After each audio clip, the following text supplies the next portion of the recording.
Le MDR, le service de MDR, hop, pardon, je vais changer ma vue. Le service de MDR est donc un service et pas un produit euh, qui doit permettre d'améliorer la cybersécurité en ayant une approche qui sera différente de celle des produits, puisque de façon générale, les produits de cybersécurité sont des produits de détection.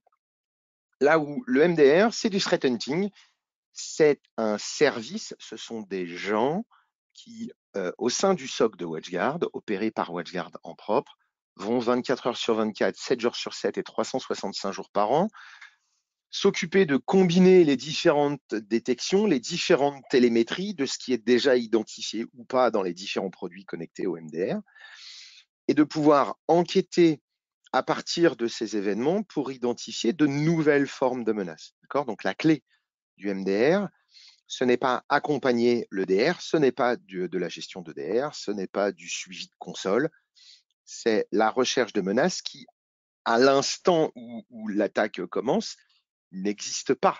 C'est une attaque qui n'est présente dans aucun IOA, c'est une attaque qui n'est pas détectable par un produit, par un EDR, par un firewall, peut-être pas bloquable par du MFA ou par des choses comme ça, ou peut-être même par du Zero Trust Network Access.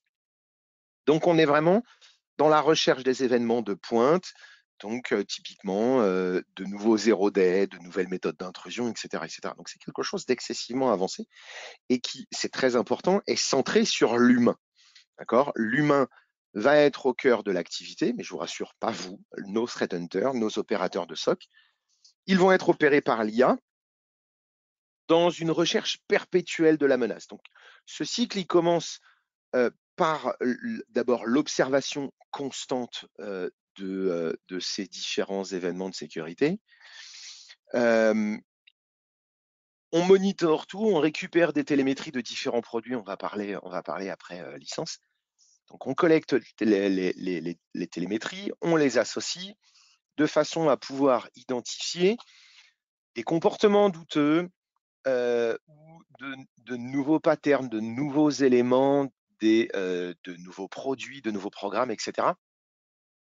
De façon à ce qu'une fois que ces éléments qui sortent de l'ordinaire sont identifiés, eh ben, on puisse aller s'attacher en utilisant de l'IA de façon à accélérer les processus. Vous allez voir que cette partie d'accélération, elle est très importante.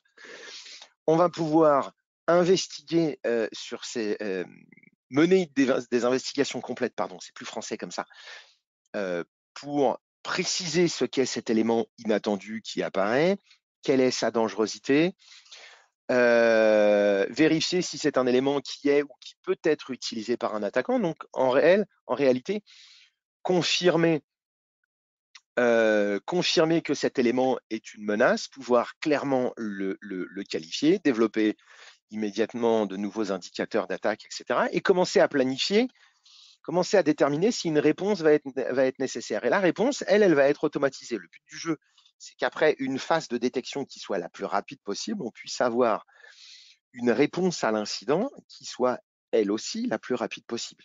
Donc on parlera de temps de détection et temps de réponse après, mais parce que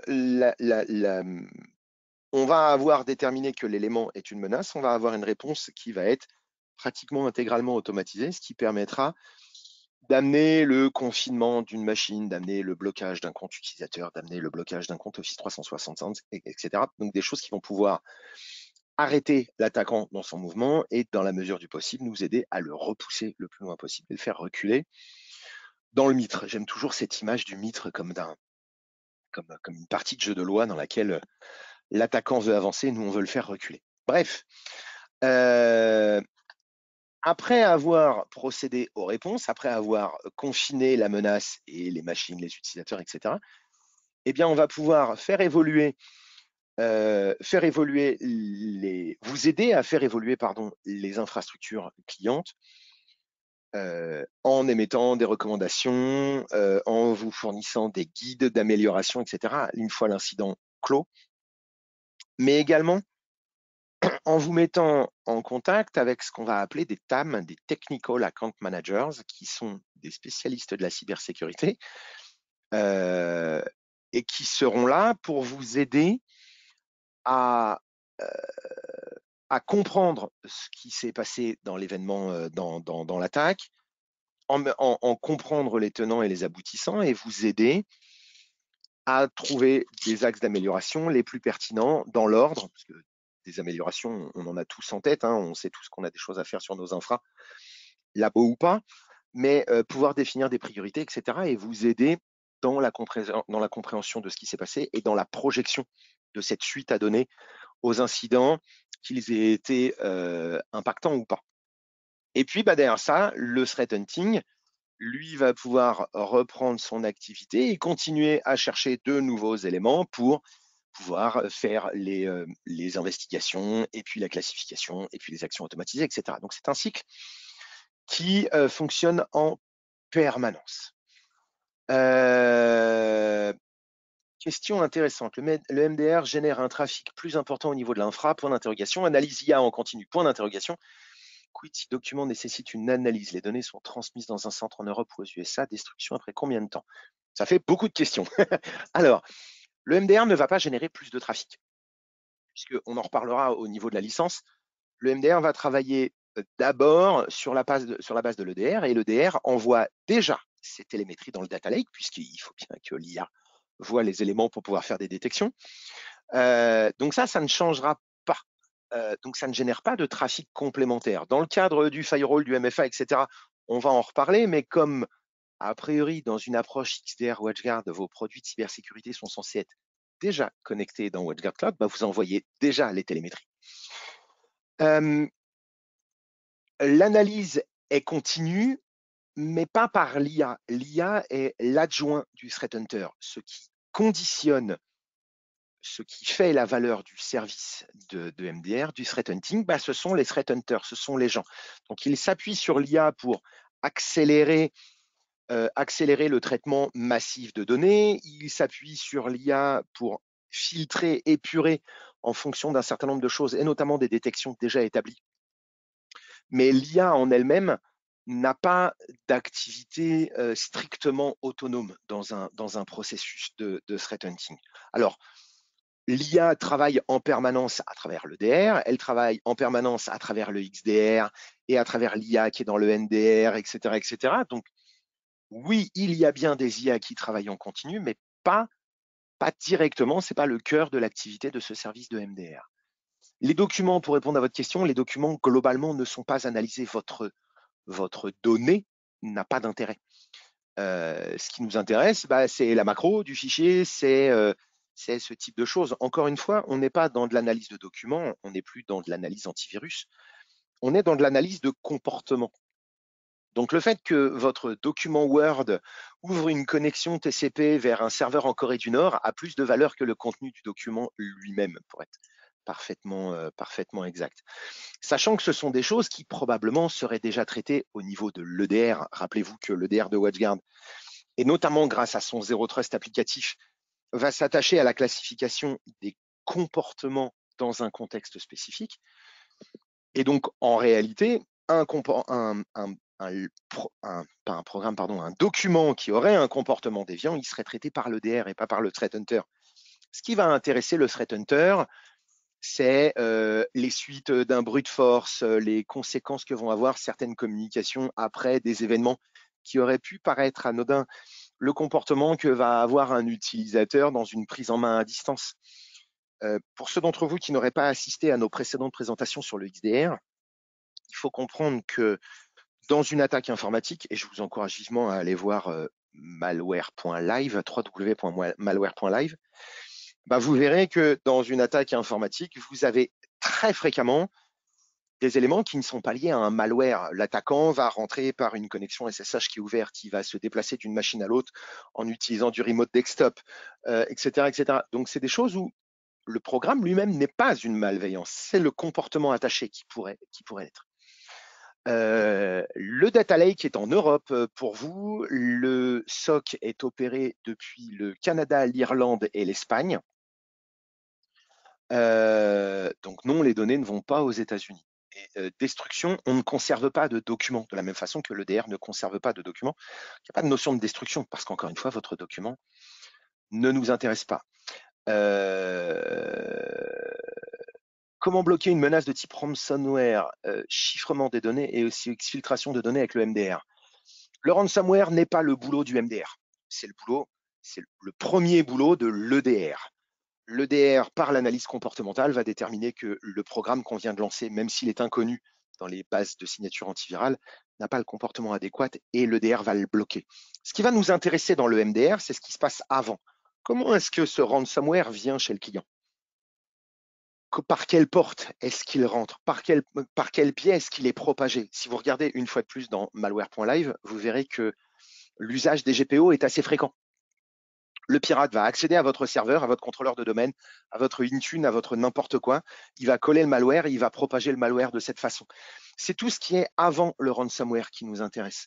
Si on en est à mettre de l'humain pour détecter un ransomware qui, dans certains cas, va mettre moins de 7 secondes pour chiffrer un téra de données, c'est trop tard. En termes d'échelle de temps, c'est pas bon.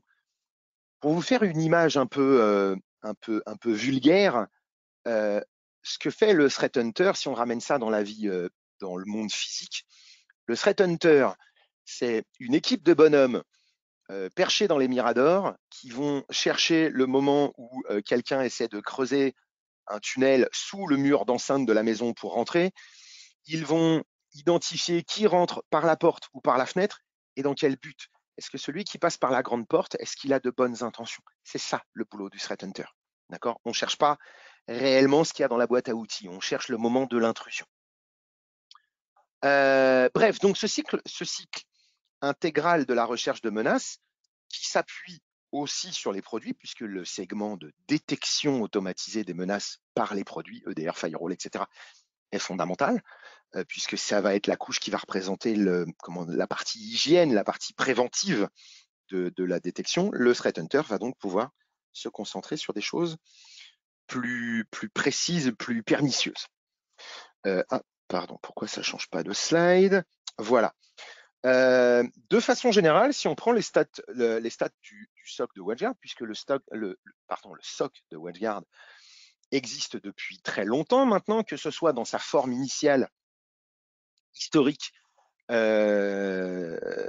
qui existe depuis pas loin d'une dizaine d'années, et puis à travers l'expérience de Acte Zero dont nous avions fait l'acquisition au mois de janvier, vous vous en rappelez probablement, eh bien, on sait qu'on bloque à travers le threat hunting uniquement et pas à travers l'EDR, le firewall, etc. On bloque à l'échelle mondiale environ 850 000 attaques par mois. Une grosse partie de l'activité est automatisée. Donc, pour revenir sur la première question de tout à l'heure, oui, il y a de l'IA, mais ce n'est pas l'IA qui fait tout. Et en réalité, l'IA ne permet que de gagner du temps. Ce n'est pas elle qui va détecter les nouvelles menaces, c'est bien l'humain. Et on va avoir une détection et une première intervention de façon à confiner la menace, ça passe par la machine ou par les comptes utilisateurs, etc., qui va se faire en moyenne sous les 6 minutes. D'accord? Le déclenchement d'une action en elle-même, donc qui intervient après l'investigation, elle a un délai d'intervention qui est inférieur à la seconde, okay? Un délai d'action qui est inférieur à la seconde. Mais globalement, entre les tout premiers indices et le déclenchement de la réponse automatisée, en moyenne, c'est 6 minutes. Et donc 6 minutes et 10 millisecondes pour avoir le cycle total, identification, qualification et réponse. OK?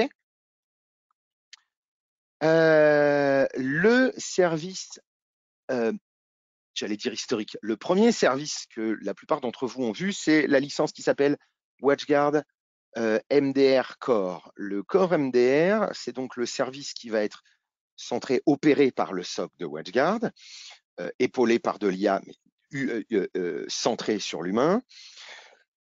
Et cette licence va donner accès à l'identification de menaces à travers les télémétries de l'EDR, mais également l'identification de menaces dans Office 365. Alors, il ne s'agit pas ici d'une solution anti-spam.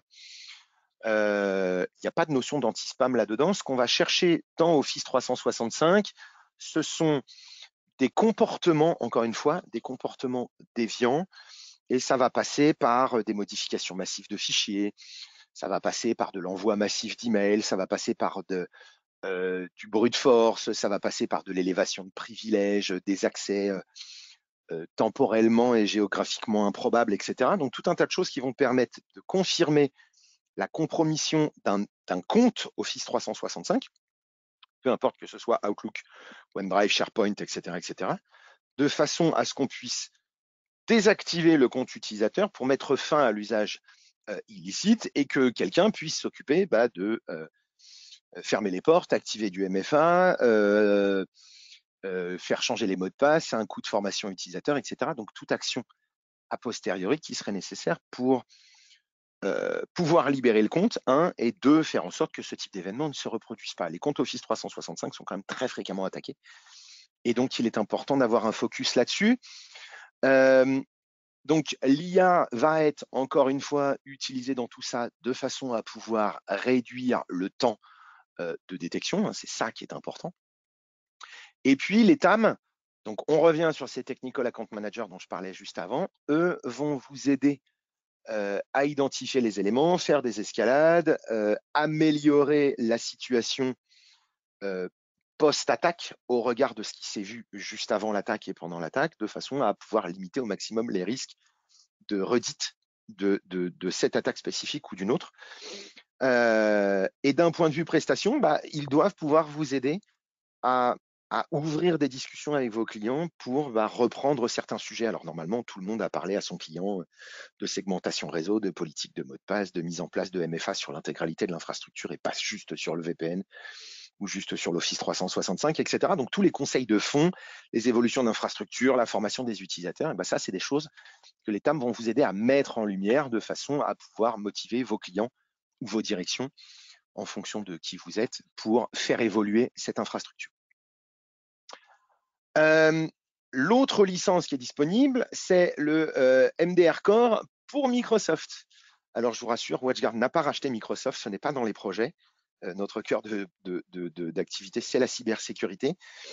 L'idée ici, c'est que nous savons par expérience que certains clients, notamment dans le cadre de décisions groupe, ont fait le choix, raisonné ou pas, de passer sur la version payante, la version entreprise de Windows Defender, qui est un EDR orienté grand compte et dont le pilotage et la lisibilité sont rarement accessibles à la PME, sauf cas particulier. Et donc l'idée ici, c'est que sur la base d'un Windows Defender, le SOC de WatchGuard puisse opérer du threat hunting pour pouvoir améliorer, vous faciliter le suivi en fonctionnement de ces solutions et pouvoir amener des détections, encore une fois, des détections profondes, des choses qu'un EDR pourrait ne pas détecter. Alors, la licence MDR for Microsoft ne contient pas la licence Defender. Entendons-nous bien, cette licence couvre le sujet du threat hunting, du MDR, mais ça n'inclut pas la licence EDR. Donc, le client qui a sa licence E3 ou E5 et qui décide d'activer Defender, il y a une KB qui permet de connecter sa plateforme Defender au SOC de WatchGuard pour pouvoir avoir cette surveillance, ce monitoring. Et quelque part, vous allez le voir, on va à la fin, on ira voir une console MDR WatchGuard. Faciliter la lisibilité et le suivi de l'activité de Microsoft Defender. Pourquoi ? D'abord parce que l'interaction avec WatchGuard est quand même simplifiée par rapport à celle de Microsoft. Les conditions d'accès au support ne sont pas du tout les mêmes. Et puis, pour ceux qui ont fait l'expérience, clairement, l'interface, c'est pas celle de l'EPDR. Maintenant, parfois, le client n'a pas complètement le choix ou fait un choix qui est motivé par des éléments qui peuvent nous échapper, à vous, à moi, parfois même à eux. Donc, l'intérêt, c'est de pouvoir intégrer ça. Maintenant, la nouveauté de la semaine, puisque c'est tout nouveau, ça date de lundi, je crois. Ah non, ça démarre lundi, c'est officiellement lancé, mais ça démarre officiellement, techniquement lundi, si je ne m'abuse, c'est le WatchGuard Total MDR. Et dans Total MDR, on va continuer à s'appuyer sur les télémétries des EDR, donc WatchGuard EDR, EPDR, Advanced EPDR, mais également Defender. On va continuer à protéger l'Office 365, mais en plus, on va pouvoir récupérer les télémétries de ce qui est présent dans votre WatchGuard Cloud, donc vos Firebox, le MFA à travers Hotpoint, les télémétries collectées par le NDR, donc venant de vos switches, vos sons de réseau, vos virtual switches, etc. Mais on prendra également en charge les télémétries des événements système qui sont issus de Google Workspace, de Azure et toutes ces choses-là. Alors, je reprends ma petite KB là pour vérifier que je vous dise pas de bêtises, mais oui, c'est bien ça. En plus, il y aura un composant qui permettra de surveiller votre AD on-prem, puisqu'on sait que dans une attaque, l'AD est le cœur de beaucoup de choses, aussi bien nécessité que désir, puisque c'est le saint des saints. Hein. Si je peux contrôler l'Active Directory, je peux faire beaucoup de choses. On a vu notamment avec les GPO, etc. Il y a le contrôle des mots de passe, il y a le contrôle des identités, les élévations de privilèges. Et de fait, l'Active Directory est également une victime. On le voit beaucoup dans les pentests, même si souvent c'est assez mal décrit dans les rapports de résultats, mais les interceptions de mots de passe, les interceptions d'authentification, etc., vont se faire sur le réseau. Donc le NDR a une valeur de détection et de remédiation qui est forte, et les Active Directory sont massivement ciblés.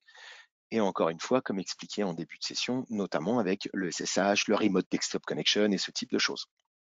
Donc on va pouvoir surveiller l'ensemble.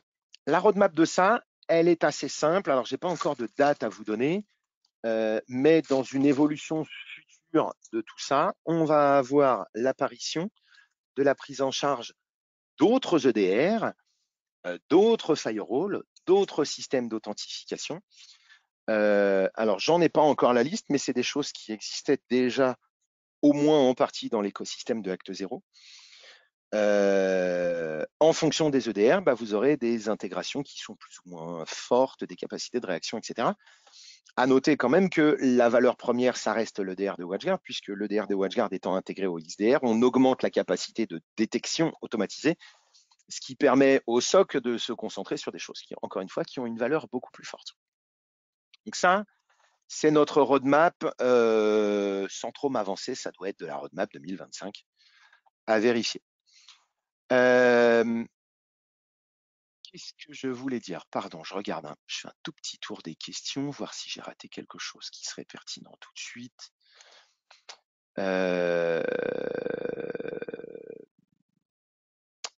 Alors, je comprends que les firewalls third party soient que vous soyez intéressé par cela. Mais attention, parce que ça ne couvrira pas nécessairement toutes les marques. Et donc, potentiellement, des marques de firewall qui auraient une diffusion anecdotique, des choses qui n'auraient qu'un marché réduit, pourraient potentiellement ne pas être intégrables dans la solution ou pourraient être intégrables, mais avec des capacités de remédiation, de réponse à un incident qui pourraient être plus limitées que sur des produits qui ont une portée plus mondiale. Alors, il y a une question qui est, du coup, avec Total MDR, pas besoin de prendre des licences Threating plus SaaS ou Threating plus NDR. Eh bien, si, puisque, encore une fois, le MDR, c'est du service. Pour récupérer les télémétries des services NDR ou Threating plus SaaS, il faut bien qu'il y ait le produit qui génère les télémétries. Donc, si le licensing, le fait d'avoir du MDR n'enlève pas le besoin du licensing des produits que vous voulez intégrer au MDR. D'accord ? Si vous n'avez pas de NDR, il n'y a pas de télémétrie, donc il n'y a rien à remonter dans le SOC. OK ? On dissocie le service des produits sur lesquels on va pouvoir opérer ce service. Démo 11h25, c'est bien, je suis dans les temps. Allez, allons voir une petite console. Alors, le point de départ de cette discussion, notamment avec la licence MDR Core, donc qui est EDR centrique majoritairement, même s'il y a l'Office 365 dedans, et on va en reparler. Si j'oublie de reparler d'Office 365, dites-le moi. Le point de départ, c'est une console EDR WatchGuard que pour la plupart d'entre vous, vous connaissez et que pour la plupart d'entre vous, vous utilisez, et c'est tant mieux. En fait, à partir du moment où on va activer des licences MDR dans le compte client ou dans le compte partenaire, dans la partie configuration, on va gagner un menu qui s'appelle ici MDR. Ça tombe bien quand même. Et donc, dans ce menu, on va avoir l'activation du service. Donc, on met les licences MDR dans le compte qui doit les recevoir. Pour rappel, c'est une licence MDR par licence EDR. On ne fera pas de SOC par échantillonnage. J'ai un point de vue assez marqué, assez franc là-dessus. Je ne vais pas partager tout de suite parce que c'est enregistré. Mais donc ici, le principe, c'est de donner des indications sur l'activité du client qu'on va protéger, parce que ça donne une indication de son exposition. Hein. Si vous bossez dans l'aérospatial ou vous êtes un système gouvernemental, bah, vous êtes bien entendu plus exposé que si vous fabriquez du nougat, même si le nougat devrait être obligatoire. Ici, on va donner une indication approximative du nombre de sites, une indication approximative du nombre d'utilisateurs, indiquer s'il y a des utilisateurs qui font régulièrement ou pas des accès à distance. C'est important en termes de télémétrie, en termes de visibilité. Le type d'OS qu'on pourra trouver dans l'infrastructure. Une liste non exhaustive du type de matériel qu'on pourrait rencontrer sur l'infrastructure. Donc, on va trouver des firewall WatchGuard parce que what else, hein, après tout. Et puis, on aura des PC de chez PC Fabrique. Ça n'existe pas, mais en même temps, je ne veux vexer personne. Donc, on va donner des indications comme ça. Hein. On ne vous demande pas un inventaire complètement détaillé du parc. Vous allez pouvoir nous indiquer s'il y a des ordinateurs qui sont critiques, des ordinateurs qui nécessitent une attention particulière, d'accord, vraiment hyper spécifique parce que plus exposé, plus menacé, plus critique pour vous en termes d'usage. Et surtout, vous allez, dans la mesure du possible, activer le plan de réponse, donc nous autoriser à remédier, parce que sinon, l'action de remédiation de confinement n'aura pas lieu. Et vous êtes en droit, le client est en droit de nous indiquer qu'il ne veut pas qu'on confine certaines machines. Alors entendons-nous bien, que ce soit bien dit et bien expliqué et bien compris. Si vous ne nous autorisez pas à remédier, totalement ou partiellement, si vous ne nous autorisez pas à isoler certaines machines, ça veut dire que la machine va tomber. D'accord ? Le but du threat hunting, c'est d'identifier des nouvelles formes d'attaque qui sont passées complètement à travers vos systèmes de sécurité existants, plein d'excellentes raisons. Et donc, on détecte l'attaque, on voit l'attaquant, on le voit amener le ransomware, on le voit amener ces choses-là, mais parce que vous ne nous avez pas autorisé à confiner la machine, le pirate va garder la main sur la machine et va pouvoir continuer à dérouler son scénario d'attaque. Il y a intérêt que l'EDR détecte le ransomware, il y a intérêt que le NDR puisse détecter les comportements réseau, etc., etc., etc. Il y a intérêt que le reste soit béton, parce que là, à ce stade, ce qui est en train de se produire est passé complètement à travers. Donc, en réalité, et même si le risque de faux positifs existe, on a une statistique là-dessus, je crois que c'est moins d'un faux positif par mois, mais il existe. Quel est le risque le plus grand? Arrêter une machine en pleine production, mais pouvoir faire repartir une demi-heure après quand le doute est levé et que éventuellement, au mea culpa, on a fait une erreur? Ou perdre l'ensemble de l'infrastructure parce qu'on n'a pas voulu risquer une demi-heure de coupure? L'exemple que je prends souvent, c'est je suis dans ma cuisine, je fais des macarons, je fous le feu à ma cuisine, et quand les pompiers arrivent, je leur dis non, attendez, je finis la cuisson de mes macarons. Ça n'a aucun sens. Donc soyez prudents avec ces options-là, s'il vous plaît, et prenez le temps de mettre en garde votre client. Prenez le temps de mettre en garde votre direction. Oui, c'est chiant d'arrêter une production, mais est-ce qu'il vaut mieux arrêter une production une demi-heure ou est-ce qu'il vaut mieux l'arrêter 6 mois? D'accord? C'est ça qu'il faut pondérer. Mais vous pouvez. Bref, une fois que c'est fait, vous allez cliquer sur enregistrer et c'est terminé, c'est fait, c'est parti. Parce que comme vous avez déjà l'EDR, eh bien, les télémétries vont directement être répliquées, enfin accessibles au SOC depuis le data lake. Et donc, le travail commence. Considérez que globalement, vous pourriez ne pas avoir de détection dans les 6 premières heures, le temps que les choses s'installent, le temps que les critères de normalité, quelque part, soient définis. Comptez que dans les 6 premières heures, si vous déclenchez un pentest pour rigoler, vous pourriez ne pas avoir la détection. Okay? Normalement, c'est beaucoup moins, mais on considère que si on prend cette marge à 6 heures, eh bien, on est sûr d'avoir la réponse. En dehors de ça, il n'y a pas de limite. Je ne vais pas oublier Office 365. Puisque vous avez probablement de l'Office 365, l'étape suivante va consister à connecter votre Office 365. Et pour ça, vous avez une KB. qui est là, d'accord, qui est disponible sur le portail WatchGuard. Dans mon portail WatchGuard, j'ai cherché MDR 365 et le premier choix que j'ai eu, c'est Connect WatchGuard MDR with Microsoft 365. Okay, désolé pour l'accent anglais. Donc ici, c'est simple. Je viens sur ce lien, je clique, le lien, il va créer le lien immédiat entre le compte WatchGuard Cloud et l'Office 365 du client. Donc, il y aura une authentification avec des droits d'administrateur, mais c'est une connexion d'API qui va être faite. Donc, vous acceptez et le compte ne va pas être conservé. D'accord? C'est de la connexion d'API. Et ensuite, vous devrez, pour nous donner de la profondeur dans les détections, vous devrez, dans le compte Office 365, aller faire quelques modifications de façon à pouvoir activer l'accès du SOC avec des privilèges spécifiques et qu'on puisse récupérer les éléments. Quand ce sera fait, dernière étape à ne pas oublier, il y a un petit formulaire ici, vous cliquerez dessus, vous viendrez renseigner l'identification du tenant de façon à ce que le SOC de son côté accepte cette connexion. D'accord? Vous aurez ces champs à remplir. Globalement, vous en avez pour 5 minutes pour faire ça. Et la connexion Office 365 va dès lors, la connexion, non, c'est pas vrai. L'environnement Office 365 va dès lors être surveillé. Pour répondre à la question qui pourrait survenir, le MDR est licencié au nombre de licences EDR. Le nombre de boîtes Office 365 que vous avez ne nous intéresse pas. C'est couvert de toute façon. En même temps, il y a quand même assez peu de chances que vous ayez 10 EDR et 300 boîtes Office 365. Ça aurait assez peu de sens. Donc voilà comment est-ce qu'on active le produit à ce stade. Des questions? Non, pas plus. On a répondu au reste. Alex a mis le lien pour le RGPD. Parfait.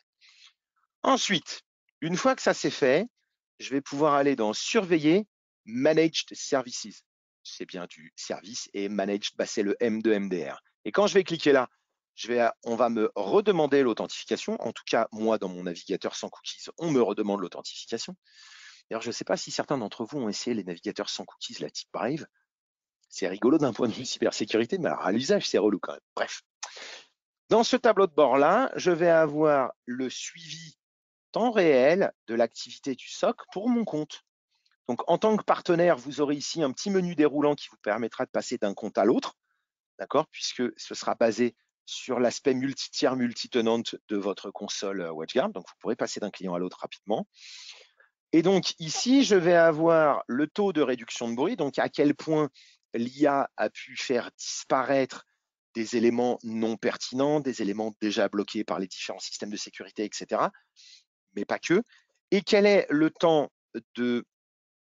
d'identification moyen pour ce compte? Alors ici, je suis à 14 minutes, ce qui n'est pas une très bonne statistique, mais en même temps, comme c'est un compte de démo, c'est l'un des managers, on voit son nom, hein, il y a Adam qui vient générer une attaque, mais il est au SOC. Donc, il dit au gars, hey, vous occupez pas de cette attaque-là. Donc, effectivement, on a des modifications de ces valeurs-là. Mais ici, en général, vous aurez 6, 7, 8, peut-être 10 minutes, ce qui, de toute façon, nous met dans un excellent classement en termes de réactivité. Donc, ici, chez les investigations, une investigation, qu'est-ce que c'est?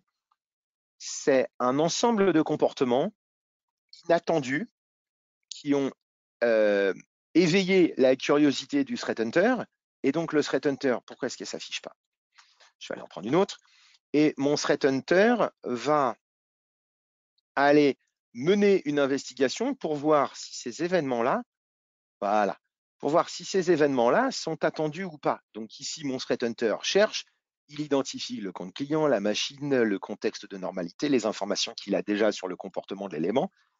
Et éventuellement, il va commencer, c'est pas éventuellement, il va commencer à documenter ça comme un ticket de support d'une certaine façon. Donc, il va indiquer les éléments qui l'amènent à considérer cet enchaînement d'événements comme étant anormaux. Il va mettre des indications, vous aurez des éléments basés sur les exécutifs, les signatures, les sockets TCP, les adresses de connexion, etc., etc., etc. Et là-dedans, vous aurez, vous, et potentiellement votre client aussi, mais plutôt vous, puisqu'en général, le client n'a pas de compétences en cybersécurité active, donc autant que le partenaire puisse assurer une forme de relation entre le SOC et le client final, c'est quand même mieux, plus pertinent. Et puis les équipes des partenaires sont en général bien plus grosses que les équipes des clients. Et ici, vous allez pouvoir interagir avec le SOC, répondre à leurs questions, puisqu'éventuellement le SOC pourrait poser des questions en disant, voilà, tiens, il y a tel comportement de programme qu'on ne comprend pas bien. Est-ce que vous pouvez nous donner des indications sur ce que fait ce programme, à quoi il sert? Est-ce qu'il est normal que Jean-Mi de la compta s'en serve, etc., etc., etc., de façon à pouvoir, eux, leur permettre de bien cibler les éléments.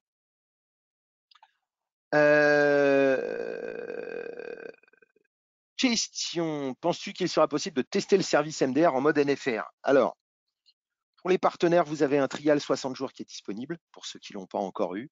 Auquel cas, revenez vers nous, on vous l'activera. Il y a des licences NFR pour l'usage pour les partenaires, pas de souci. Maintenant, tester le MDR, entendons-nous bien. Alors, je vois un petit peu la liste des présents. Il y a dedans des gens qui ont un niveau avancé, non pas en firewall, en produit, etc., mais en cybersécurité. Il y a des gens qui peuvent être très bons et sur les produits, mais pas forcément très bons en cybersécurité au global et sur des sujets hyper spécifiques, type attaque, pentesting, etc., etc., etc. Ce qui est mon cas, je ne suis pas un pentester. D'accord, j'ai des compétences avancées sur les produits WatchGuard, mais pas nécessairement sur tous les aspects de toutes les attaques. Tester le service de MDR, ça veut dire quoi? Ça veut dire ouvrir grand les portes du firewall en disant allez, je vais subir une cyberattaque et on verra comment ça marche. Ça peut aussi vouloir dire déclencher des alertes à travers des pentests, etc. C'est pas forcément aussi facile qu'on pourrait le penser à réaliser, puisqu'en fait, il y a beaucoup de choses qui vont être bloquées par votre DR, il y a beaucoup de choses qui vont être bloquées par votre firewall, etc. C'est le problème qu'Alexandre et moi rencontrons quand on doit faire une démo sur un roadshow ou ce type de choses. C'est que si le système est correctement configuré, pour avoir une attaque qui passe, il faut désactiver tous les services de sécurité les uns après les autres. Et on ne va pas faire ça sur une prod pour tester les services de MDR. Donc, oui, tu pourras avoir des licences. Oui, les partenaires ont 60 jours de trial pour le tester, mais se rendre compte de l'efficacité du truc, tant qu'il n'y a pas une vraie attaque qui passe ou tant que ça passe pas au moment où il y a le pentester qui vient vous auditer, c'est délicat. D'ailleurs, ce qu'il y aura dans les cadres de pentest, c'est que par défaut, votre pentester, on va le voir dans ses comportements, dans les actions qu'il réalise. Votre pentester est clairement identifiable comme un pentester. Donc, ne vous attendez pas à avoir le branle-bas de combat quand un pentester est là, parce que vraisemblablement, ce qui va se passer, c'est qu'il va y avoir une investigation de niveau potentiellement plutôt élevé, parce que le pentester, il est là quand même pour chatouiller le système. Et puis, rapidement, on va voir que c'est un pentester. Donc, dans le suivi du truc, on va dire, on voit le pentester, on sait que c'est Jean-Mi de la société machin, et vraisemblablement, vous êtes au courant. On va vous le notifier pour que vous le sachiez, mais on ne va pas confiner parce qu'on est très loin du faux positif, on est très loin du faux négatif. D'accord? On va pouvoir identifier les choses. Ce qui pourrait arriver dans certains cas, c'est qu'un pentester un peu plus créatif que d'autres, que lui déclenche une alerte et qu'à ce moment-là, on se rend bien compte que l'attaque n'est pas concrétisée, mais qu'effectivement, on vous déclenche un niveau d'alerte plus élevé en disant soit vous avez un pentester dans vos locaux et auquel cas, voilà, on le voit, soit vous avez un problème et auquel cas, il faut qu'on discute. Okay, mais le pentester ne va pas logiquement déclencher le blocage des événements. L'idée, c'est de se familiariser avec les différents dashboards. Alors, tu vas voir que les dashboards, à ce stade, parce que je n'ai pas encore les dashboards du Total MDR, mais en fait, ça ne va pas changer tant que ça. C'est que ici, j'ai les investigations, et puis post-investigation, si je détecte quelque chose, alors je ne sais pas si j'en ai dans cette console, je crois que j'en ai un ou deux.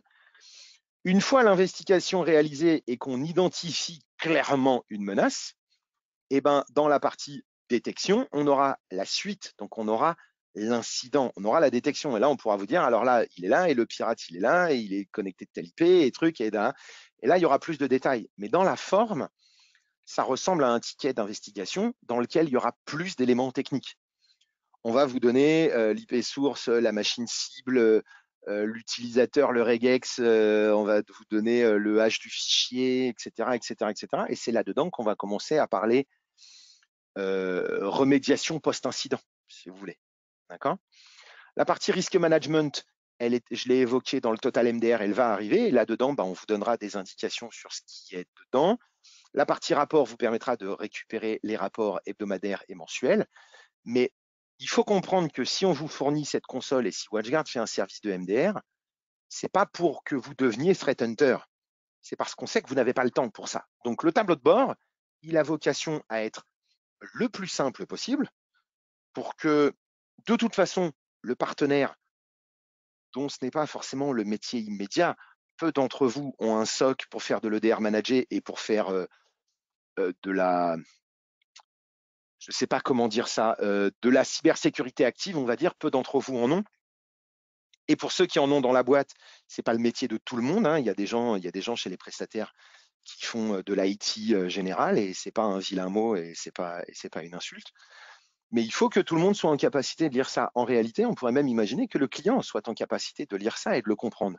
Alors, quand on arrivera dans les détections, il y a des éléments techniques un peu plus avancés qui ne sont pas forcément à la portée de tous les clients, qui ne sont pas du tout à la portée de tous les clients, puisque tous les clients n'ont pas de personnel IT, et que même pour un administrateur système et réseau en poste chez un client, un salarié du client final, ce sont des données qui parfois techniquement ne sont pas toujours complètement simples à appréhender. Donc, rassurez-vous, il n'y a pas besoin d'une grosse familiarisation avec les dashboards. Les partenaires, ils auront le menu déroulant là en plus. Dans les événements, on aura la différence entre des événements endpoint, des événements relatifs au cloud, donc cloud computing, Azure, Google Workspace, etc. Vous aurez la différence avec les événements liés à Office 365 et vous aurez les différences avec les événements liés au XDR, au firewall, au MDR, etc., etc. Donc, le dashboard, il a vocation à être simple pour que vous n'ayez rien à y faire au quotidien. D'accord? C'est une question qu'on soulève souvent, c'est combien de personnes il faut chez le partenaire ou chez le client pour avoir le MDR WatchGuard? Alors, par défaut, je vous dirais pas zéro, parce que zéro, c'est pas bien, mais un, en fait. Et vous n'avez pas besoin d'une personne dédiée. Vous avez besoin que quelqu'un de votre support soit en capacité de noter que le SOC vient de prendre une action ou que le SOC pose une question. Vous n'avez pas besoin d'un staff spécifique. Le but, c'est que ce soit nous, le staff spécifique. D'accord? Parce que tout le monde ne peut pas avoir un threat hunter. Et je me permets juste, c'est le rôle du TAM, justement, s'il y a des questions plus pointues ou des choses plus pointues à aborder, c'est à ça que sert le TAM aussi, sur C'est la ça. partie Alors, dashboard, etc. effectivement, le TAM sera là pour aiguiller les partenaires. Alors, le niveau je vais y arriver, le niveau de disponibilité du TAM et l'affectation du TAM va varier en fonction de votre niveau de partenariat, du nombre d'agents que vous avez, etc., etc. Mais globalement, vous avez moyen de communiquer avec un TAM de façon régulière. Et pour les plus avancés d'entre vous et pour ceux d'entre vous qui ont une participation très forte sur l'EDR et sur le MDR, et ben vous aurez même vous aurez même un TAM dédié, toujours le même avec qui créer une relation et avoir des échanges fréquents. Dans les dashboards, vous aurez l'état de connectivité. Donc là, moi, j'ai pas grand-chose, hein. J'ai une machine dans cette démo qui remonte, mais sinon, j'aurai l'état de connectivité des différentes machines. Et à terme, des firewalls, des comptes WatchGuard Cloud, des XDR, des NDR, etc., etc., etc., etc. Et puis, le statut du service, activité, période d'activité, etc. Ah, si, Adam a bien un compte de test dans Office 365. Donc, rassurez-vous, en termes d'investissement en temps pour vous, c'est rien. C'est 1 minute pour le démarrer, c'est 5 minutes pour démarrer l'Office 365. Vous allez probablement rajouter 5 autres minutes pour connecter les autres produits qu'on connecterait dans Total MDR. Et en vrai, le service est là pour fonctionner à votre place. Il n'y aurait pas d'intérêt à vous vendre un SOC si on vous impose d'avoir votre propre SOC. Ça n'aurait pas de sens. Nous, on va travailler en 24/7. D'accord? Nous, on travaille toute l'année, même pendant les fêtes, même pendant le réveillon, etc. Il n'est pas attendu que le prestataire ou que le client ait besoin d'être disponible 24/7. Dès lors que vous nous laissez isoler le périphérique, si une attaque survient à 4 heures du matin, dans la nuit du vendredi au samedi, que vous nous laissez isoler, on isole le périphérique, ça met fin immédiatement à l'attaque, puisque le périphérique n'ayant plus d'accès réseau, il ne peut plus être touché par l'attaquant. Okay, et au pire, la machine, s'il n'y a personne chez le client, s'il n'y a personne chez le prestataire, au pire, la machine, elle reste confinée jusqu'au lundi matin. Le lundi matin, vous avez la notification de l'événement, vous savez quelles sont les actions à prendre, fermer tel port de firewall, corriger, mettre tel patch, etc., etc., etc. pour remédier à la situation et pouvoir libérer la machine, vous libérez la machine, la production repart. D'accord ? Nous n'attendons de personne d'être en capacité de nous répondre la nuit, le week-end, pendant les fêtes. Pour autant, on sait le faire dans les scénarios. Si vous nous dites que vous avez un service d'astreinte, eh ben nous, à 4 heures du matin, le scénario, il est le suivant. On identifie un comportement qui sort de cadre, on mène l'investigation. En moins de 6 minutes, on a identifié que ce comportement, il est bel et bien déviant. Ça nous permet d'identifier la menace. On déclenche la réponse 10 millisecondes, en moins de 10 millisecondes. Donc, on confine d'abord et puis on va appeler. Nous, on prend le téléphone et on appelle le service d'astreinte et on dit coucou, le service d'astreinte, c'est le SOC de WatchGuard. On vient d'agir sur telle machine. Va voir dans la console MDR, regarde, il y a tout ça, il y a tous les éléments de la détection. Voilà ce qu'il faudrait faire pour mettre fin à l'attaque. OK ? J'ai plus grand-chose d'autre à vous montrer. Je ne crois pas avoir oublié quoi que ce soit, à moins qu'Alex ait un truc que j'ai zappé. Je ne vois pas d'autres questions dans le panneau des questions. Donc c'est parfait, j'imagine que tout le monde a compris. Ouais, rien de On plus, mais regarde. juste rappeler le portail pour soumettre les idées là, sur Azure Cloud. Excellent commentaire. C'est un petit peu hors sujet, mais c'est trop important pour qu'on n'en parle pas. Ouais, c'est clair. Dans votre portail WatchGuard Cloud, il y a une nouveauté qui est fondamentale et que malheureusement beaucoup d'entre vous ont raté. Donc, on va vous montrer. Tout en haut à droite, vous avez le point d'interrogation dans votre compte. Si vous cliquez là, vous avez un truc qui s'appelle Give Feedback. Ici, vous allez pouvoir voter pour des fonctionnalités qui sont dans la roadmap et leur donner une importance plus forte par thématique, MFA, EDR, Firewall, etc., etc., etc. Et presque plus important, vous pouvez ici soumettre vos suggestions. Alors moi, j'écris en français, blablabla.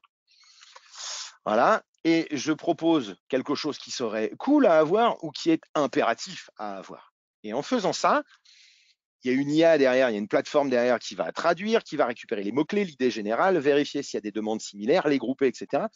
Et aller poser ça sur le bureau du product manager pour lui dire hey, les clients et les partenaires, ils aimeraient bien avoir ça. N'hésitez pas à vous en servir, usez-en, abusez-en. D'accord ? C'est relativement nouveau, ça doit avoir 1 mois maintenant. C'est très important, ça doit vous permettre de faire remonter des choses qui ont une importance pour vous et de façon rapide. Donc, cloud.watchguard.com, on se log, point d'interrogation, give feedback. Si vous n'avez pas d'autres questions, il est 11h49. Je vais vous souhaiter une bonne fin de matinée, bientôt le week-end.